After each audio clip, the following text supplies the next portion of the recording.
खुलुमबाय बयखौबो नमस्कार।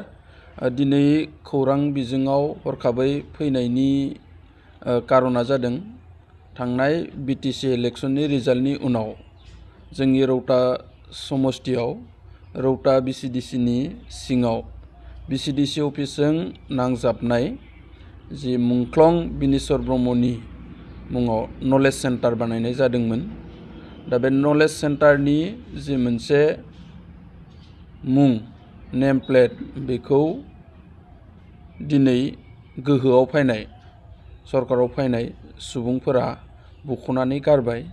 बियो जोंनि थाखाय मोनसे गनायथावै एबा मोजां खामानि जादों होननानै जों सानाखै। आरो दिनै जों नुदों प्रमद बर'नि सरकार जोबनायनि उनावनो गोबां बेबायदि फिसा फिसौ जाथायफोरा जादों। गोबांथार बेबायदि मोनसे असान्ति परिबेगा लासै लासै जागा लानो हमदों। बियो जोंनि थाखाय ओनसोलनि थाखाय बियो मोजां नङा। आसा खालामगोन बेफोरबायदि हाबाफारिनिफ्राय बेफोरबायदि खामानि मावनायनिफ्राय जानगाराव थानाया मोजां। मोनसे सरकारा फैगोन थांगोन, नाथाय जोङो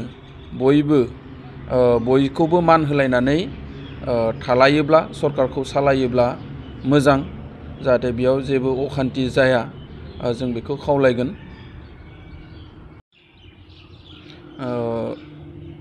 बेखायनो दिनै नैबे खौरां बिजोंनि गेजेरजों खावलायनो लुबैगोन, जाहाथे थांनाय समफोराव जिबायदि गाज्रि परिबेकमोन आरो थांनाय 5 बोसोराव जिबायदि खान्थि मोनसे परिबेक फैबाय बा खान्थिखौ प्रमद बर' सारा गायसनना गालांबाय, बेखौ हमथाना लाखिनाय, बेखौ मोजाङै जोंखौ लाखिबाय थानाय बे हाबाफारिखौ सोलिबाय थानाय सरकाराबो मावफुंगोन आसा खालामदों।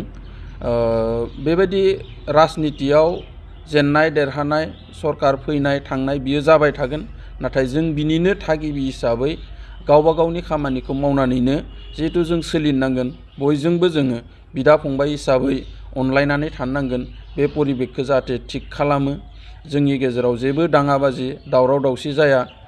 जौगानायनि थाखाय डेभेलपमेन्टनि थाखाय सरकारा खामानि मावथों, बिथांमोनखौ खावलायो आरो बिथांमोनखौ आङो आंनि गोसो गोरबोनिफ्राय साबायखर जासिगोन, जाहाथे फैबाय थानाय समाव बिथांमोना ओनसोलनि जौगानाय, सुबुं माहारिनि जौगानाय, जोंनि सोलोंथाइ बिथिङाव जौगानाय, बेफोर गासै खामानिखौबो मावलांगोन, आं बेखौ आसा खालामबाय।